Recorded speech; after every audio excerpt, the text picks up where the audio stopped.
Manchester United submit official opening bid for Vitinha, and we're really going to let you know about whether they've accepted it or not in there for you. And Andreas Pereira won't be used by Ten Hag in his United squad. And lastly, we are going to talk about Dean Henderson leaving United because of an interest from a club that really has very good relations with Manchester United. Welcome to Manchester United Matters channel. How are you guys and where are you watching us from? I go by the names of RD. Smash the like button, comment and share, and if at all you're watching us for the very first time, endeavor to go in the lower part corner, smash the subscription button. After smashing it, hit the notification bell.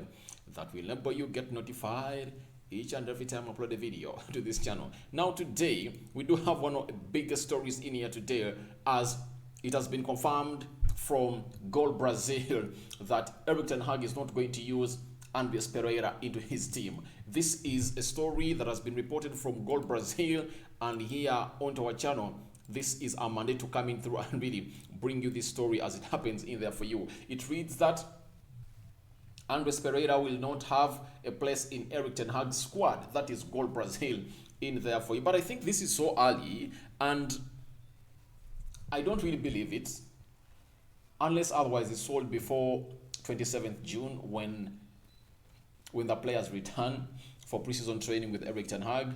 But for the very long time I've seen Andreas Pereira. He's really an exciting player that on training he might impress Erik ten Hag, and Erik ten Hag and his assistants might see a player in him, because every coach that has been at United has seen a player in Andreas Pereira. Even when you see him play, he's a very good prospect, and however much is 25-26, I really believe that Erik ten Hag can look at him as a player who can come in and impact at Manchester United immediately, because when he came in through and was young, at the age of 17, 18, and played at Manchester United, I really saw a very good player. And with his long spell at Valencia, he really came out and played very well, scored close to 10 goals and put up a number of assists. That is Andreas Pereira. And he has been affected by United not having managers who are good at grooming players. I really believe that if at all Andreas Pereira was at United or stayed at Valencia, he would have been a better improved player. I have my friend of mine called by names of Buddha. He told me that it's better if at all United had really taken Andreas Pereira to clubs like Benfica, Ajax, such that his talent was improved in there, but it was too late for him, and now God has granted him a chance for Erik ten Hag to come in through and really do a good analysis on him to see whether he can be a player that he can really use to see to it that he thrives to the level where he wants to be. So that is Andreas Pereira for you. And another story has come out indicating that United want to sell a player who goes by names of Andreas Pereira. It's coming in from Vanessa Granade. Says Flamengo tried to increase the loan of Andreas Pereira until December, but United refused and claimed that it had an offer to sell the midfielder with values higher than those agreed in February of 10.5 million euros in there for you. Remember, he was loaned to Flamengo way back, and United thought that everything would go on as planned, and Flamengo jumped out of the agreement with United of not signing this player who goes by names of Andreas Pereira. They really said, we cannot pay United 10.5 million euros, but we can offer you close to 5 million euros. And United said, no, we can't really give you one of our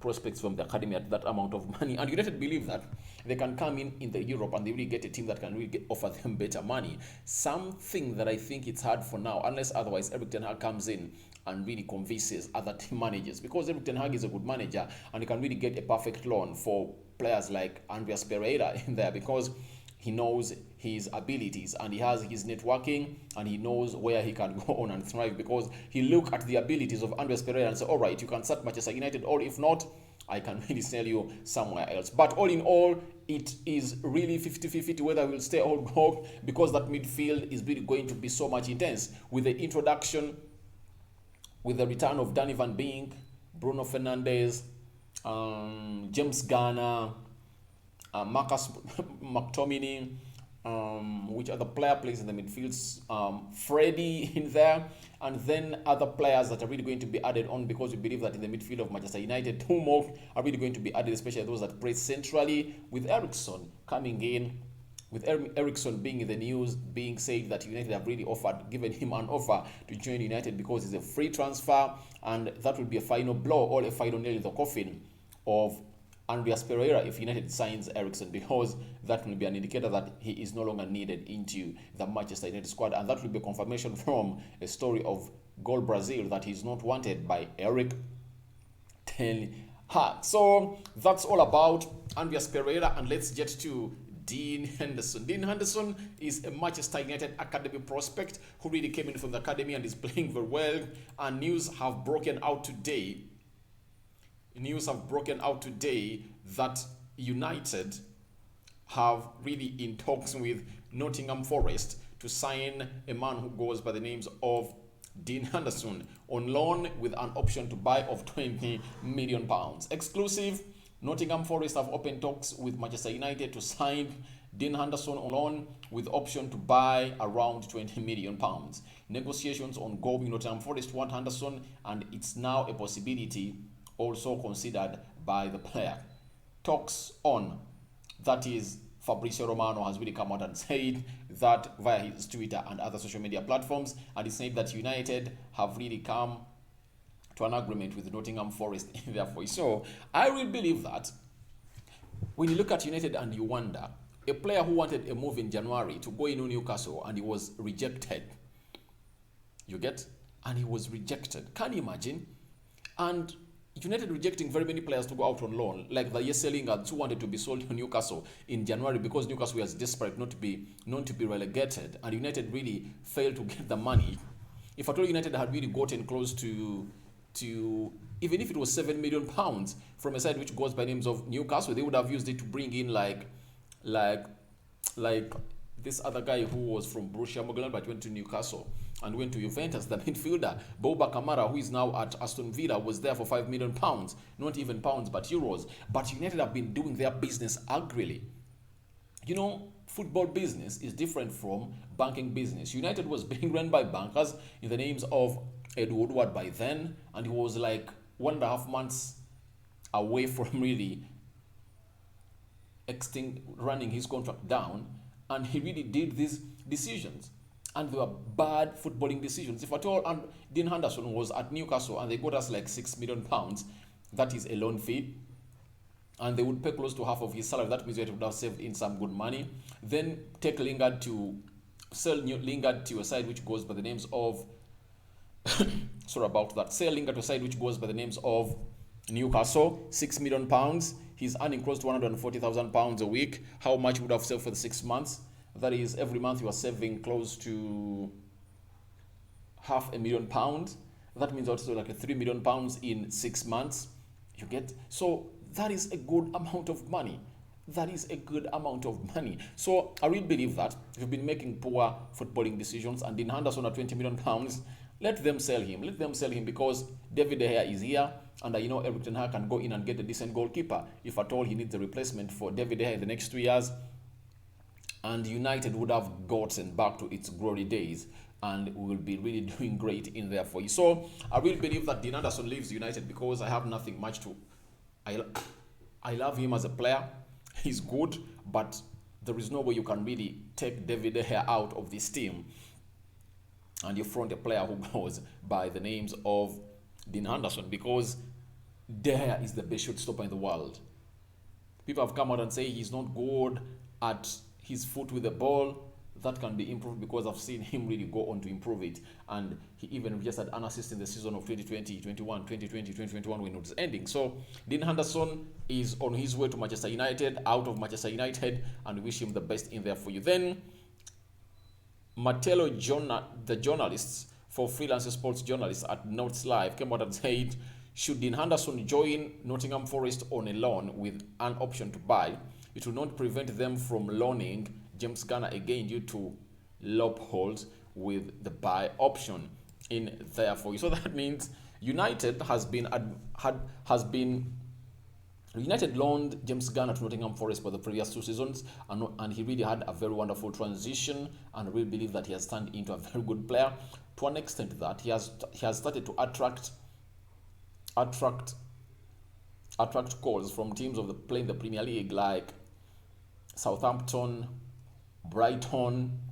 There are like 4 or 5 Premier League teams that are really having him on their list of players if at all United can give them to him. But the coming in of Nottingham Forest into the Premier League, we'll see James Garner stay in there, and Martelo Jonah is coming out to let us know that even if this deal goes through on loan, it won't stop United, or it won't prevent United from loaning a man who goes by the names of Dean Henderson to a side which goes by the names of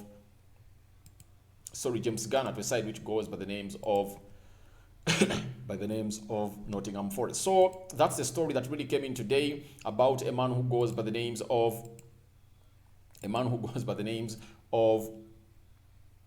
Dean Henderson. He's being wanted by Nottingham Forest as a goalkeeper, and I know he's going to go there immediately because it's a sure start for him, and the World Cup is around the corner, and he really needs to be starting into those games to really get back to the pecking order of the English national team. And remember, by the time he comes, it's going to be very tricky because Dean Henderson is going to face a very huge competition with Aaron Ramsdale. I really believe that it's between Aaron Ramsdale, Pickford, and him. They might take 4 goalkeepers, and I think John Stone can also go in there for you, but I really believe that it's really going to be very hard for him to go ahead and start because Ramsdale, who has been having a very good spell at Arsenal, has not yet even gotten a chance to kick out the ass of a player who goes by the names of Pickford, who is the goalkeeper of Everton, from the starting lineup of England in there for you. So that's what I had for you about Dean Henderson. Now let's go to our final story that most of you really want to hear,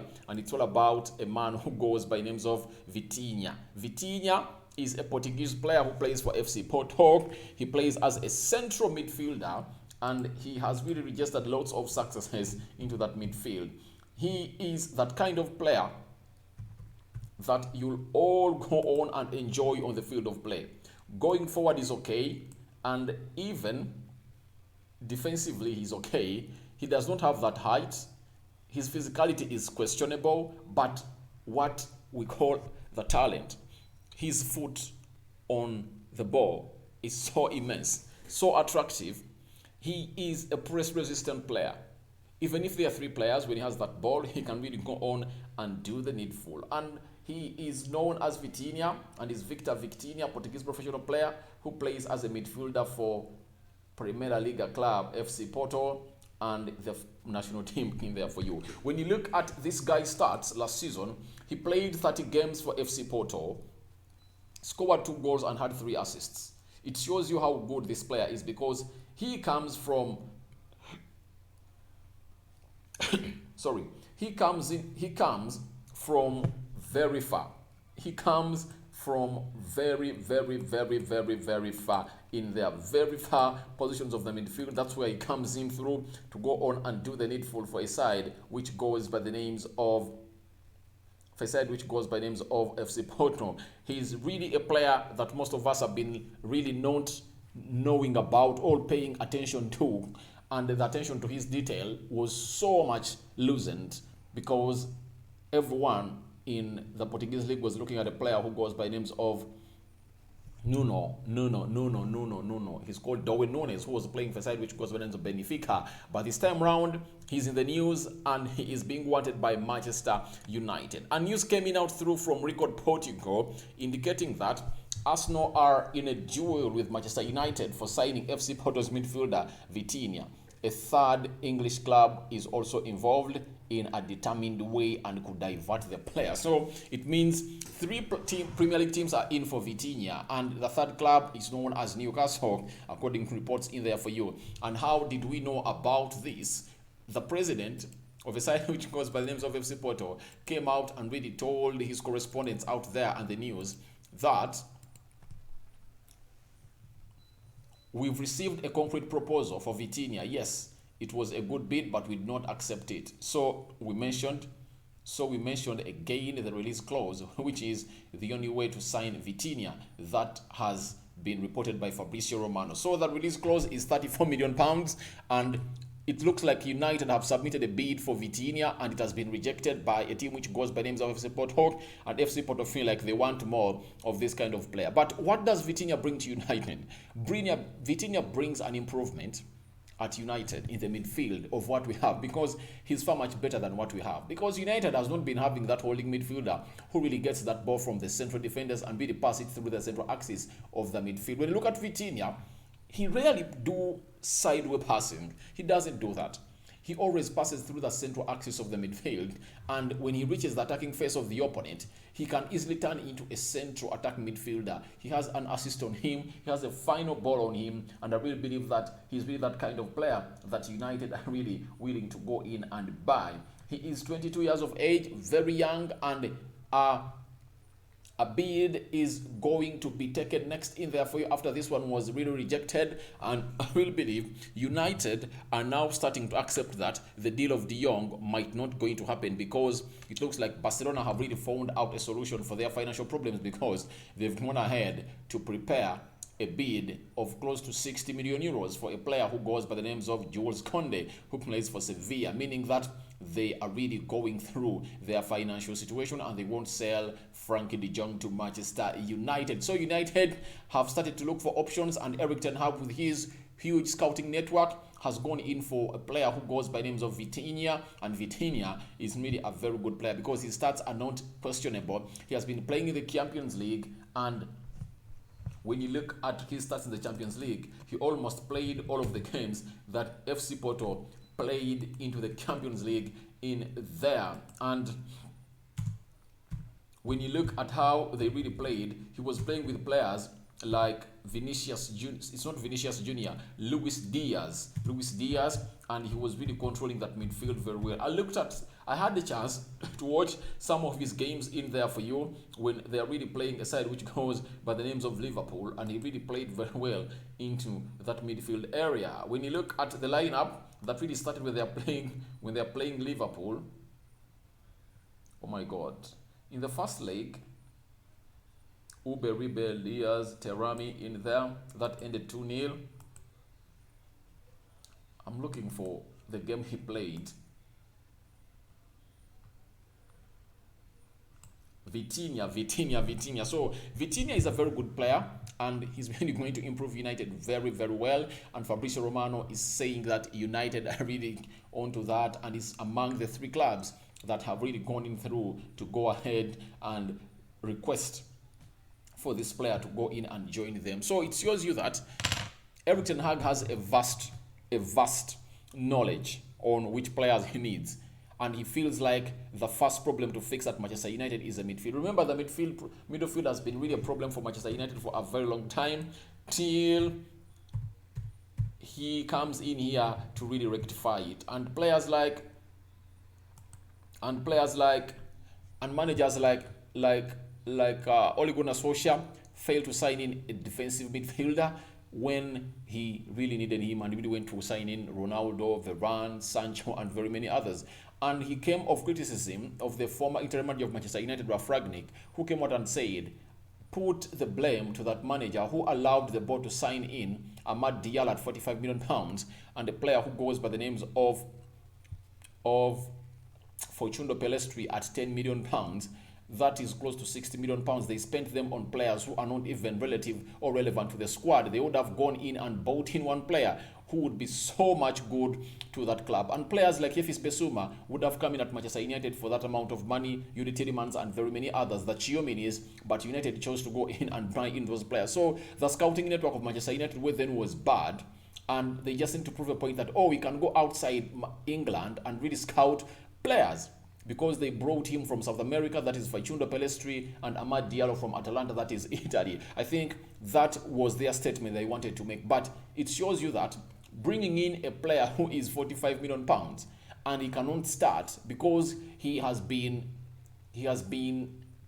predicted to be the next Lionel Messi does not really solve the current situation, because those deals should be done by teams like Man City, who are really so much strength, who are really so much strong in every attack of the area. So I really believe that Vitinha to Manchester United is really coming to a happening, and we'll wait and see what is really going to happen in here onto your channel. Feel free to go into your comment section.